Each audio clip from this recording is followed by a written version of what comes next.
Pray to the Prophet sallallahu alaihi wasallam. Now, how to recognize a wali of Allah subhanahu wa ta'ala? I told you this before and I'm telling you now, it is very difficult.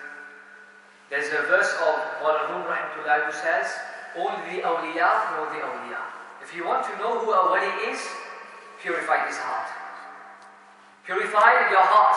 Subdue your ego. Fight your nafs. When your nafs says, for Fajr namaz, oh, you've got a cozy bed, you've got a warm vest, keep on lying in your beds. You don't need to wake up. Fight your nafs. Clean it. Polish it. Polish your mirror. Because the Prophet ﷺ says, Al-Mu'minu mir'atul mu'min. A mu'min is a believer of another believer. When you shine your mirror, you will see the reflection of the wali coming in your mirror. You recognize this is the wali of Allah subhanahu wa ta'ala. But the ulama, and as Imam Sha'ari rahmatullah, I've not got time to mention all of these incidents, he has mentioned about great awliya of Allah subhanahu wa ta'ala. People couldn't recognize them. People couldn't recognize Bayezid Bustami radiallahu ta'ala. He was banished and exiled from his hometown 7 times. People took him out of his hometown. People thought he was Majnoon. And people banished him from his hometown. They did the same to Hazrat Dunun al-Misri radiallahu ta'ala, where he was tied with shackles and he was taken from Egypt to Baghdad Sharif. He was a wali of Allah subhanahu wa ta'ala. People never recognized him. But Imam Sha'ari rahmatullah alayhi, and as Al Azram also mentioned, there is 4 criteria. 4 criteria that you should look at. When you want to know who is a wali of Allah subhanahu wa ta'ala, look at 4 criteria. Number 1, and the most important one, that he adheres to the divine pristines of Ahlul Sunnah wal Jama'ah. His aqidah is firm on the aqidah of Ahlul Sunnah wal Jama'ah. Allah subhanahu wa ta'ala has never taken a heretic as his wali. Every single wali of Allah subhanahu wa ta'ala from the Sahaba Kiram until Yawm al-Qiyamah will all be from the Ahlul Sunnah wal Jama'ah. This is the first criteria. And if someone compromises the deen and says we should take from these people and take from those people and he's not firm in his aqidah, he cannot be a wali of Allah subhanahu wa ta'ala. A wali is firm from the aqidah of Ahlul Sunnah wal Jama'ah. Number 2, his chain of silsila, his chain of spiritual lineage is linked from his shaykh to his shaykh to his shaykh to Rasulullah sallallahu alaihi wasallam. There is no unbroken chain. I.e., he has been given ijazah from his shaykh, and he who has been given ijazah from his shaykh, there is a chain of transmission which links him to the Prophet sallallahu alaihi wasallam. I.e., he has been under the tarbiyah of another wali of Allah subhanahu wa ta'ala. Number 3, another criteria. He has enough knowledge of the deen that when someone asks him a question, he can look at the books of the deen and he can answer those problems. If someone is a jahil, is an ignorant person of even the basic principles of the deen, he can never be a wali of Allah subhanahu wa ta'ala. مَتَّخَذَ اللَّهُ وَلِيًّا جَاهِلًا. Allah subhanahu wa ta'ala has never taken a wali as an ignorant person.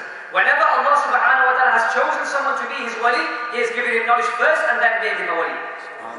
And this is why look at the life of Wasifat, who says himself, درست العلم حتى صرت قطبا ونلت السعد من مولى الموالي. I continuously, perpetually learned knowledge and knowledge and knowledge until I became the qutb of Allah subhanahu wa ta'ala. He left Jilan. He went to Baghdad. For 40 years he was learning the sacred knowledge. We can't spend few hours of the week to learn the sacred knowledge. Wasifat, a mother's a wali from birth to teach us. Khaja Gharib Nawaz, Dada Hajwir, Baba Farid Garishak, all of the awliya, read their seerah. All of them went in pursuit of the sacred knowledge. They became ulama first, and Allah subhanahu wa ta'ala granted them wilayah. And there are some of the awliya of Allah subhanahu wa ta'ala who are unlettered, ummi.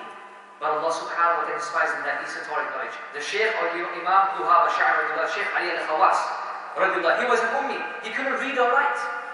But Allah subhanahu wa ta'ala inspired so much knowledge into him. Why? Because of his taqwa. وَاتَّقُوا اللَّهَ وَيُعَلِّمُكُمُ اللَّهُ. Fear Allah and Allah will give you knowledge.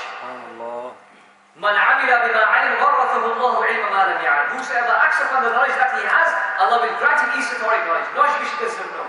Allah will lift the veils of the ensign for him. He will see from the ensign riyah. Shaykh Ali Khawas was an ummi. And he says about himself, Allah subhanahu wa ta'ala has inspired so much knowledge in me that I can deduce 70,000 rulings from one word of the Quran.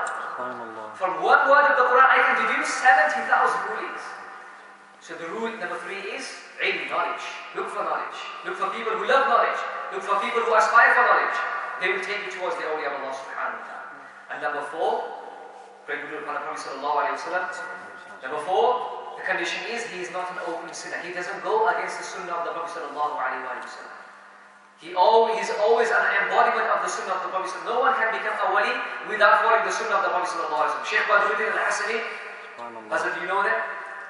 The Qutb of his time, he says, for 10 years I isolated myself from the age of 18 to 28. My only wazifa was sending durood upon the Prophet sallallahu alaihi wasallam. And Allah subhanahu wa ta'ala made him the Qutb of his time. He used to say to his students, when you read at-tahiyyat, do you hear the salam of the Prophet sallallahu alaihi wasallam when you say assalamu alayka ayyuhan nabi? They said no. He said there are some people, I'm referring to him, there are some people who when they do salam, their namaz is incomplete when they do not hear the salam from the Prophet sallallahu alaihi wasallam. He always used to hear the salam directly from the Rasulullah sallallahu alaihi wasallam. So finally